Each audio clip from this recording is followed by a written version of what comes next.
হারদাতে লক্ষ্মী পুজো দেখতে যে আমার এত বড় বড় ফলোয়ার্সদের সঙ্গে দেখা হয়ে যাবে আর লাস্টে মেলায় এই কাদার মধ্যে ঢুকে যাব তো কোনোদিনও ভাবিনি। তাই রেডি হয়ে সবাই মিলে যাওয়ার সময় দোকান থেকে চিকেন পকোড়া খেয়ে চলে আসি হারদা। এরপর মেলার মধ্যে ঘুরতে ঘুরতে সালা এসে ঢুকে যাই কাদার মধ্যে, তাই প্যান্ট গুটিয়ে চলে আসি পার্কের সামনে। আর এখানে এসে দেখি রাস্তার সাইডে রকেট থেকে শুরু করে আরো অনেক ধরনের বম বাঁধা রয়েছে। এরপর পার্কের পাঁচির টপকে চলে আসি পার্কের ভেতরে, আর একটু পরে রাস্তা থেকে শুরু করে পার্ক পুরো লোকে ভরে যায়। এর কিছুক্ষণের মধ্যে শুরু হয় বাজি ফাটানো।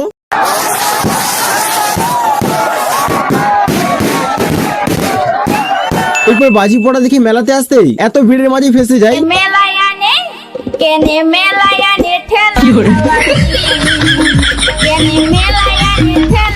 আর এরপর দেখা হয়ে যায় এই ভাইয়ের সাথে, যে আমার ইনস্টাগ্রাম থেকে শুরু করে সমস্ত জায়গায় ফলো করে রেখেছে। তাই ভাইয়ের সাথে একটা ফটো তুলে আসার সময় দেখা হয়েছে আরো কতগুলো ভাইয়ের সাথে। সত্যি বলতে ভিডিও বানিয়ে তোমাদের এত ভালোবাসা পাচ্ছি, এটাই আমার কাছে অনেক বড় পাওয়া।